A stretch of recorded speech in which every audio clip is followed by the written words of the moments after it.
What's up, everyone? Welcome to Level 7. I am your host, TJ Zwarich. It is time for another edition of the Agents of Fandom podcast. We recently have brought you a Echo review. We got Echo interviews with Devery Jacobs, who plays Bonnie, aka Kahori of What If, as well as Katarina Ziervogel, who plays Taloa, Echo's mom. And we got those interviews up on YouTube, wherever you get your podcasts. But now it's time to cover all the crazy news we have had throughout the week, because there has been so much of it.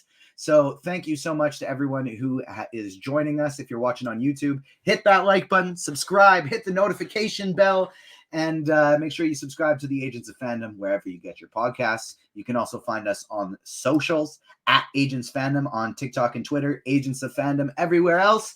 And make sure you do so, because we're going to have clips from these interviews. We have all kinds of, our guy, Ryan Cortero, the very best social media administrator in the entire industry, has been just like pumping out this news so quick as soon as it comes. And to be honest, I got to give my co-host here some credit as well, because most of this big news that dropped the other day all at once was actually the man right here with me, my good buddy and co-host Adam Blevins. You're the one who was dropping that out on socials this week. Yeah, occasionally when Ryan steps out, when he does prove to us that he is human and he does have to do things like eat and sleep, occasionally I will fill in for him, which I just so happen to be doing in one of those periods where Max decided to announce all at once several additions, 3 or 4 additions, I believe, to The Last of Us Season 4, which we're going to talk about later. But yeah, I mean, nobody can ever fill in for Ryan and do, I think when I step in, I'm able to accomplish maybe 5 to 10% of what he does. Because like you said, he is truly the best in the business. But yeah, I mean, not even aside from that, we've just got so much. This has been one of the craziest news weeks in a long time that I can think of. There is so much to talk about today. Yeah, it's crazy because Ryan does truly have the fastest hands in the business in terms of getting these tweets out. But I got to say, I don't have the stamina, but when I got to be quick, I can be quick too, because I got to see my guy Ryan in Toronto. Him, Aisha, and I, our fellow agents, that we went out for a nice dinner, and I managed to grab that check at the dinner table before he could. He swiped, and he got like the back of my hand as I pulled it out. I was too quick, so that was pretty fun. I got to be quicker than Ryan for once, because it takes me the time to get out one tweet and the time that he gets out 5. But joking aside, let's get to the show, because we do have so much to talk about. We might as well start with The Last of Us, because this was just like all at once. They started firing this stuff out. We're not going to go too deep into The Last of Us casting stuff, because we do have a lot to cover. And so for more on The Last of Us, make sure you check out our little brother and sister podcast, the Fandom Academy podcast, where they dove deeply into that as well. But season 2 is coming. It's going to follow The Last of Us Part 2, but they announced for us we got Caitlin Dever as Abby, which, full disclosure, before we dive in, I have not played Part 2 yet. I haven't played The Last of Us Part 2, and so that is on my immediate to-do list before the season 2 comes out. But so I don't know much about Abby, other than that she is going to play a very integral role to season 2. But I do know that Caitlin Dever was fantastic in Rosalind, the Romeo and Juliet parody movie that recently released on Disney Plus, I think last year. I got to do a press conference for that one. Caitlin was so nice. She answered my questions. She said my name. It was nice. I got butterflies in my tummy. I got a little bit blush. I was blushing a little bit. So I'm happy to see more of her. We got young Mazinos as Jesse, and we got Isabella Merced as is it Dina or Dinah? Dina. That's what I thought. Isabella Merced as Dina. Big names for big positions. I think the Isabella Merced one is Dina is the one that's getting people extra excited a little bit, because I think her and Bella are friends in real life, and so that's going to be fun to get that chemistry going. What do you think about this casting news? So yeah, I mean, I'm not really familiar admittedly, I'm not familiar with these three or their work, but I trust the casting directors behind this show implicitly because I think they did an absolutely phenomenal job with season one. But the only thing I'll say is that's interesting. I'm not going to go into no spoilers here for The Last of Us Part Two. Obviously, I don't want to ruin that for anybody. I would recommend playing the game for everybody that has it because it's truly a great game. It's probably one of the best games ever made. And I feel confident saying, but this isn't a spoiler. But part of like Abby is a very physical character. I mean, if you've seen the picture of her, you know she's huge, she's ripped, and that's a huge part of her character. When she works out and does these kinds of things to deal with trauma and all these things. So it's like now Caitlin Dever is not as big, and now she shouldn't have to get. I'm not advocating that Caitlin Dever needs to get jacked either. I'm sorry, needs to get absolutely jacked. But what's going to be interesting is they are going to have a situation where if that's not the role they want to go with Abby, they are going to have to kind of make some changes to the script, do a little bit of rewriting and stuff. Perfectly fine. And for those people that have played, I know. For people that haven't played the second game, I know what I'm saying may sound a little bit odd, but for those that have played, I think it'll make perfect sense because it's just such her physical presence is such a huge part of it. Like there's plenty of characters that we've seen in all kinds of different mediums that just like, especially in superhero stuff, that are just jacked to be in the project. Like Abby being really, really muscular and really strong is a huge part of who her character is in the game. So I think they're going to have some changes to make with that. And I'm fully confident. I don't think Craig Mazin has ever touched anything that was not a masterpiece. He is absolutely incredible. So I think they're going to do a great job with that, but they're going to have some changes to make. But overall, man, there's no reason to doubt them with what they've put together just in the last couple of days because I'm sure these guys everybody's going to be a phenomenal fit for the role. I have no doubt about that. And she's been rumored for a long time though, so it wouldn't surprise me if this is something she knew she was going to be doing for a while, and all of a sudden next time we see her, she's going to have these big biceps or something like that, like a Kumail Nanjiani when he was just like, "Hey, surprise! I'm going to be in Eternals." Bang, and he's super jacked. It wouldn't surprise me if we get something like that, but it's also very exciting. Isabella Merced is going to be in so much over the next couple of years. Like, for those who don't know, she was Dora the Explorer in the live action stuff. She's going to be in Madam Web coming up here this year. But additionally getting her in The Last of Us Part 2 in this huge role. Very, very interesting. I think she's going to do a great job. Like I said, for more on The Last of Us casting news, check out the Fandom Academy podcast where they broke it down more in depth.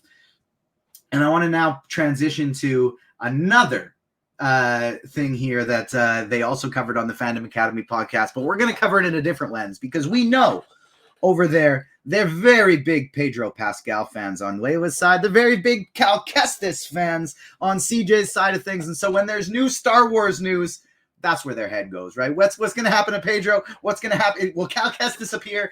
And so with massive Star Wars news coming this week in terms of Ahsoka Season 2 already beginning production or will go into production this year, as well as The Mandalorian and Grogu running title pending. We don't know if that's necessarily going to be the title, working title, to quote our friends at the House of R. The Mandalorian and Grogu movie, where there will be another Star Wars movie coming prior to the Heir to the Empire movie. This is not the Thrawn movie. That's also expected to include the Mandoverse characters. So I want to theorize on this one in a few different lenses than they did there so that people can still get some great content listening to both of these here. And so one thing I want to throw to you first here, because if I'm not mistaken, you are the one who wrote up the article on this one as well. Give me the kind of updates on what we know about this movie, because I think that's what a lot of people were confused about. Is this the Heir to the Empire movie, or is this something else entirely? Yeah, so no, this is actually not. That was like a big thing going around. Everybody's like, wow, well, we already knew about this. And it's like, well, no, this is actually something different. And to kind of circle back to one of the things you first said, the official announcement said that like this is a movie about the Mandalorian and Grogu titled The Mandalorian and Grogu. So unless they change it, that is currently the officially announced title will be The Mandalorian and Grogu. And having read the official Star Wars announcement before I wrote my own article about it, that announcement was about 3 or 4 sentences long. There was not much to go with it. Anything, I believe Deadline or Variety One reported that there was no cast currently like billed for this, and not even Pedro Pascal was confirmed to return. Now, I am certain that he will be back. I would be more than surprised, beyond stunned, if they make a Mandalorian, if they're making a Mandalorian movie and they just decide to have somebody else voice if you're making a Mandalorian movie, you work around Pedro's schedule. And I know we didn't get to see his beautiful face in season 3, any, but I almost guarantee if you're making a movie, you're working around his schedule to get him on set to at least have a couple of scenes where he takes his helmet off. But we really don't know all that much about it right now, other than that I believe it said it was scheduled for production to go into production later this year. So that leads me to believe that, because another thing a lot of people were talking about is like, well, is this so what's going to happen with the Mandalorian season 4, and are we still getting that? My guess is that this pretty much will be the Mandalorian season 4, given that it's predicted to go into production later this year. I don't see where a Mandalorian season 4 kind of fits into this schedule, because unless they try to do it between the release of this movie and the release of Heir to the Empire, and that just seems like, for Pedro, who is obviously going to stay booked and busy. Shout out to Layla, because she has an article on the website detailing all of his future projects. Make sure to go check that out.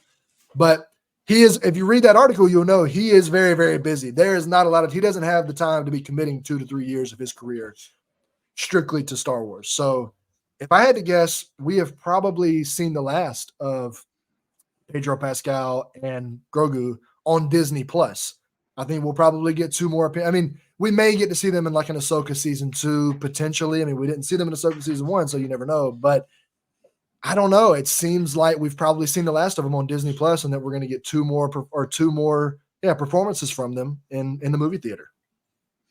I feel confident that again, maybe this just transfers into the movies, but I feel confident if it's not a Mando season 4, at some point we're going to get a Mando season whatever, Rangers of the New Republic / Star Wars Rebels season 5 mashed into one, where it's Mando and Grogu helping out with Zeb and with Ezra popping in and with Hera there. I do think that's something we get in the future. Now, maybe that just ends up being the movies. Who knows? Mm-hmm. But I do think that's very much something we're going to get with them sort of teaming up in the future here. What do you think is like the most likely like plot for this movie? Because I honestly, like, that's what I don't know. That does make sense. Like everything they're building towards with Heir to the Empire, with Thrawn, through the Mandalorian, through Ahsoka, that is all making sense to me.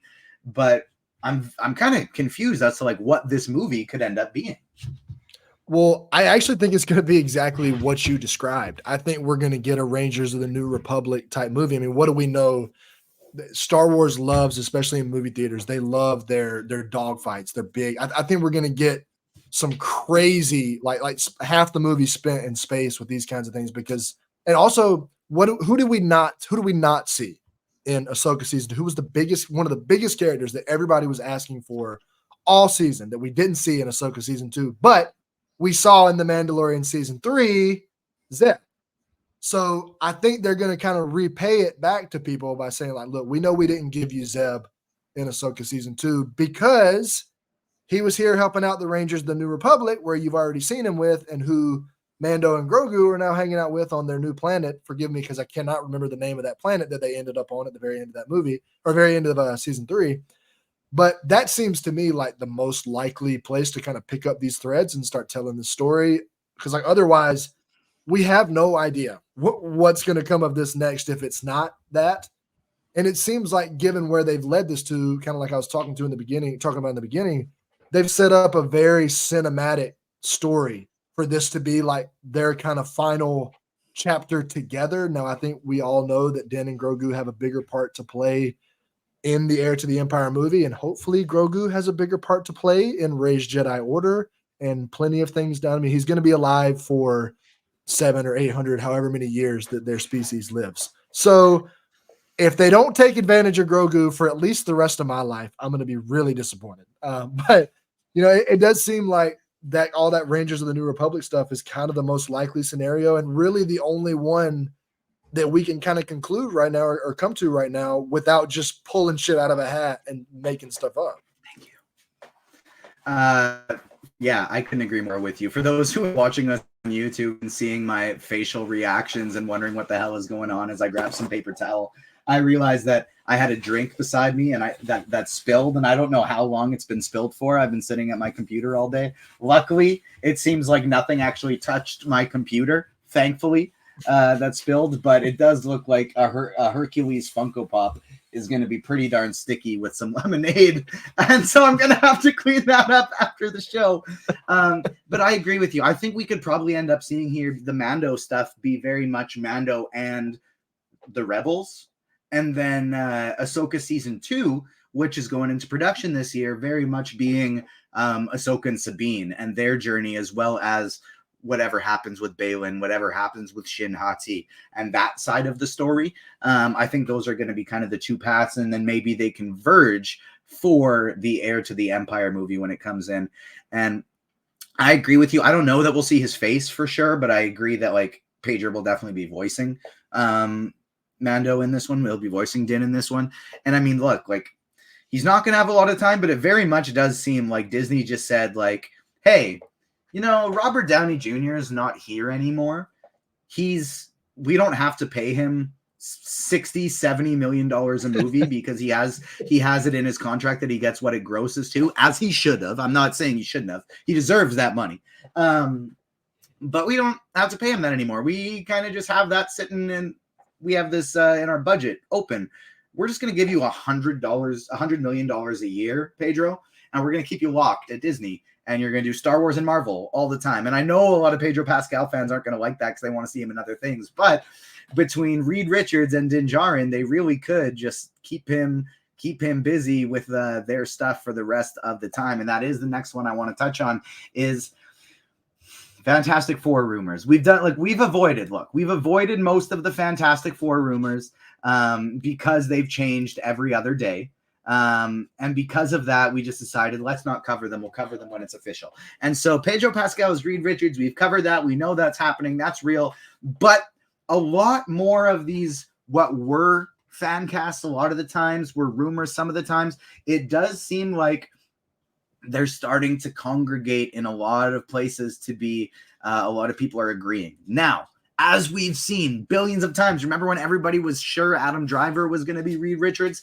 It's still all baloney until Marvel confirms it. Until they tell us it is true, it's never true. But the current leaders in terms of rumors, Adam, are for Sue Storm, Vanessa Kirby. I would love if it's Vanessa Kirby. You know, anytime I'm on a show with you, I'll take any chance I can to bring up Fast and the Furious. So, of course, she plays Shaw's sister in Hobbs and Shaw. And she fits right in with Jason Statham. They have great chemistry. I love Vanessa Kirby in general. I would love to see her in the role of Sue Storm. She has talked about in interviews that she would be thrilled to play the character. I think she'd be great. Joseph Quinn is the rumor for Johnny Storm. And again, these are just rumors. Nothing is confirmed yet. Joseph Quinn has been around the block in many different things, but of course became extra famous as Eddie Munson in the most recent season of Stranger Things. That's the one, to me, of all this casting stuff that I'm not super sure about. I don't know. I see Joseph Quinn as Johnny Storm. I picture just somebody a little more younger, as much as people love to make fun of the original Fantastic Four movies, and rightfully so for a lot of things, the casting was pretty darn great for Reed, and it was pretty darn great for Johnny Storm. Chris Evans actually was a pretty great Johnny Storm, and so that's kind of, I'm not sure about Joseph Quinn personally, and then Ebon Moss-Bachrach is the last one. That one has been a fan cast for a while, and it's been a rumor for a while. I think he would be perfect. I think he's got the perfect kind of gruff attitude to be Ben Grimm. He's, of course, Jewish in real life as well. We get the proper, appropriate representation for probably Marvel's most actively and notably like Jewish character of practicing faith. And so I think that's going to be very important to get that right. I would like that one. What are your thoughts on this potential cast? Well, the cast, in theory, it sounds great. It's hard to sell myself on it because, like you've said, we've heard so many different iterations and so many rumors. And I'm thinking about the time, with Adam Driver, and then also, oh man, what's his name from the U? I can't think of his name off the top of my head from the U, the Netflix series, Joe something, Joe Goldberg. Is that his name? I can't even think of his name off the top. You know who I'm talking about? That guy. Yeah. He was going around for so long too, and it's so funny because, like you said too, all of these, especially for Sue Storm, Johnny Storm, and the Thing, these are fan casts that are like coming true. But then nobody ever, I don't remember anybody picking Pedro Pascal for Mr. Fantastic. That was like never ever out there. And I agree with you too on Johnny that I'm not quite. I mean, I think Joseph Quinn was great in Stranger Things season 4, but I'm not quite sold on him. I've always been and will continue to be until it's announced that he either is or isn't Henry Golding. I think would be an absolutely incredible Johnny Storm. I think one, if you're going to play Johnny Storm, you've got to be like strikingly attractive and like good looking.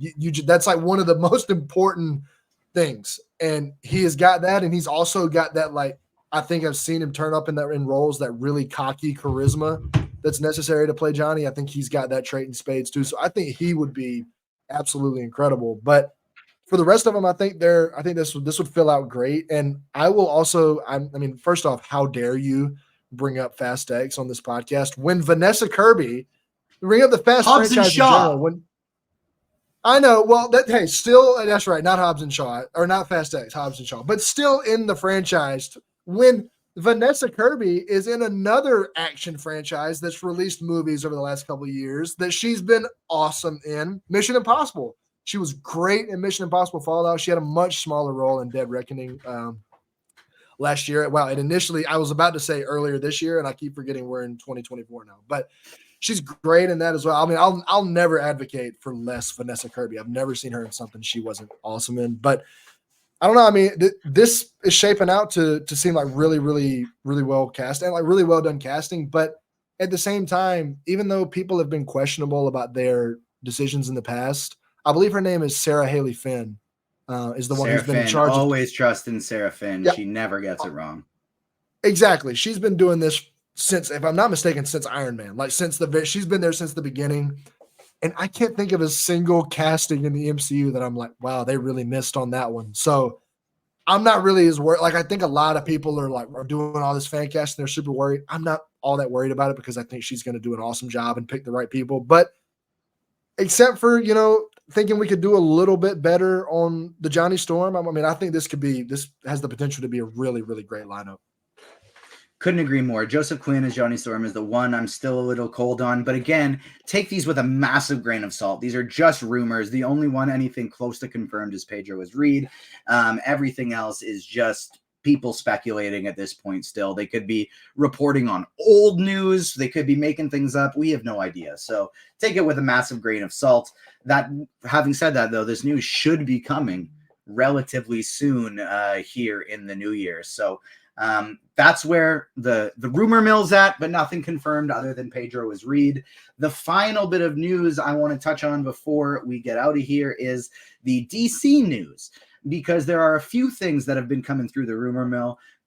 Peacemaker season 2 should be going into production here shortly, and they're apparently going to have an entirely new, different intro, but it's going to be equally as great as the first season one, is what the reports are. And then Sterling K. Brown reportedly wants to play Jon Stewart, Green Lantern, which would be incredible. I can't think if that's a real thing. James Gunn, just walk up to give this man a call and say, name your price, because I can't really think of a better Jon Stewart than Sterling K. Brown. I think he would be wonderful. Finally, Supergirl casting rumors. This is, I think, what's feeling like the most a very legit piece of DCEU news, because James Gunn's been asked about it since, and he didn't just straight up be like, no, it wasn't true. He kind of tried to step aside and carefully word this one. And so the 3 different actresses who are apparently screen testing are Millie Alcock, who of course played a Targaryen in House of Dragon. We got Amelia Jones, who who starred in the Oscar-winning Coda. She was also in Lock and Key on Netflix. And then Meg Donnelly, who is known for some Disney stuff like High School Musical. So a lot of young, different characters here. A lot of young actors, who are in the running to play Kara Zor-El. Have you looked much at this group yet? Who would be, what do you think about these three? Does any of them stand out to you? Who would be your first choice? Undoubtedly Millie Alcock. Nothing against the other two at all, but as you know, a huge Game of Thrones fan, somebody that loved House of the Dragon season 1, she is absolutely phenomenal in that. And anybody that watched that show knows that the character she played, Rhaenyra, aged up and is now played by oh my gosh, I'm kicking myself that I cannot think of her name. That's gonna bug me. You look it up, and I'm gonna keep going. But she, that character is now being played by somebody else, so there's plenty of room for her. Like, hopefully she's Emma Darcy.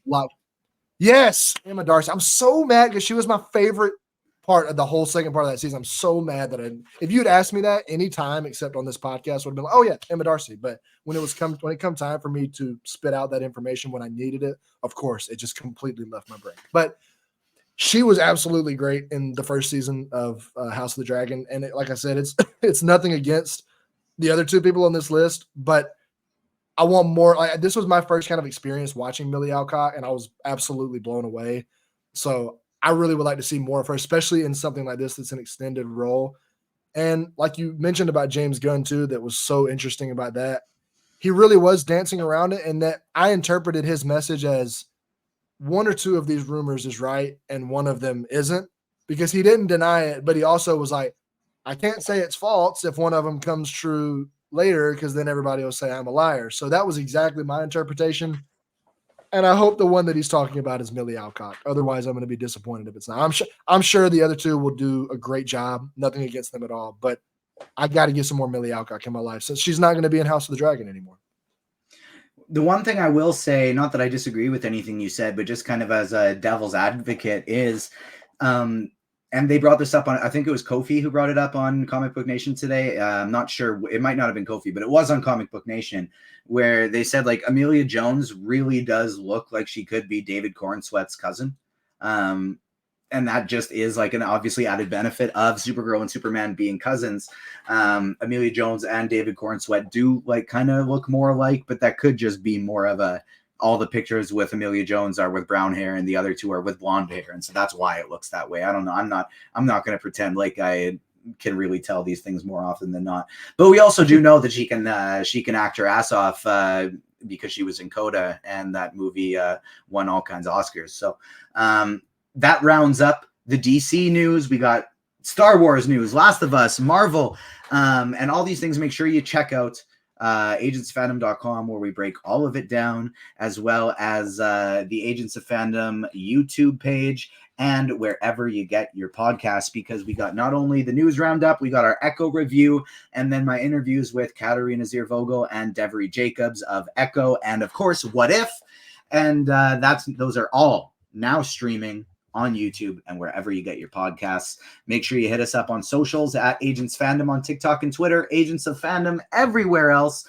And we will be back next week for the beginning of Percy Jackson and the Olympians coverage. We'll be going through the first half of the series with the Seaweed Brain podcast with our friend Emma, fellow agent, and then the following week, we're going to be talking more Percy Jacksons and the Olympians with the host of Riptide Radio himself, the biggest and best Percy Jackson creator in the game, Liam Crowley, as well as fellow agent Brandon Moore, who has been writing up some wonderful recaps and reviews up on agentsoffandom.com. So we got lots of great content coming. Make sure you tune in. Smash that like button on your way out. Thank you so much for tuning in today, everyone. On behalf of myself and Adam and everyone behind the scenes here at Agents of Fandom, thanks for tuning in. We'll see you next week. Peace. See you.